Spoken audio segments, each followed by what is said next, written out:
lesson, I'm going to begin talking about units of measurement. You guys are going to review that, and then we're going to work on writing in scientific notation and standard notation.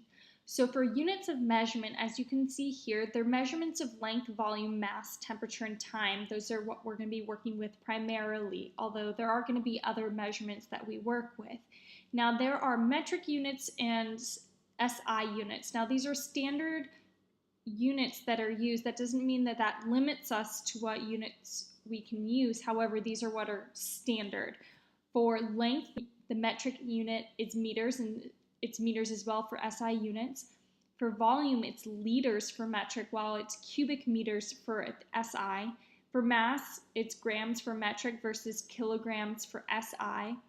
For temperature, it's degrees Celsius versus Kelvin for SI. And then finally, for time, it's seconds for both of them. So those are the units that we're going to be using extensively. Once you guys are done with your practice, we'll then talk about standard notation and scientific notation.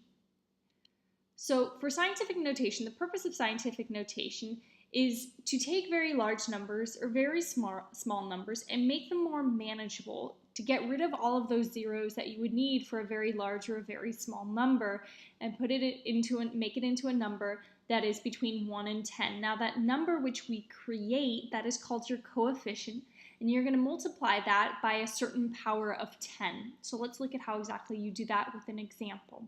Here I have 4,300. Notice there's a decimal place after the 4,300, and that's to take care of significant figures, which is a concept that we'll cover very shortly. That just means that I'm going to include the zeros in my answer. So to write this number in scientific notation, remember the number has to be between 1 and 10. So it has to have only the ones place, no tens place. So how many places must you move this decimal? Well, I have to move it over 1, 2, 3 times to make it 4.300. So that's 3 places. Now the coefficient will be 4.300. That's a number that's between 1 and 10. It has to be raised to a power of 3. And therefore the value in scientific notation will be 4.300 times 10 to the third.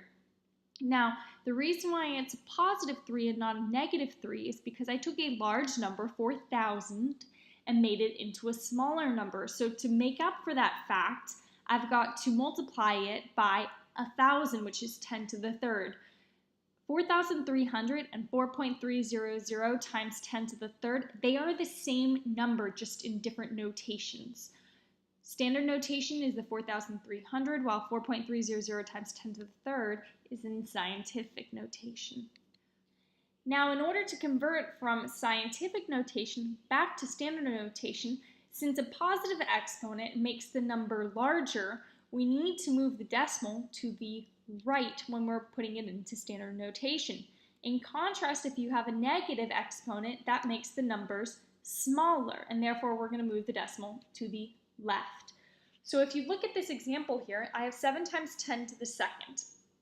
Since that exponent is positive, that means I'm going to move the decimal 2 places to the right. And since the decimal is behind the 7, that makes it 700, because I moved that decimal over 2 places and then filled in zeros for those spots. Now, if instead if it were 7 times 10 to the negative second, I would move the decimal place to the left. And since it would be 2 places to the left, it would be 0.07.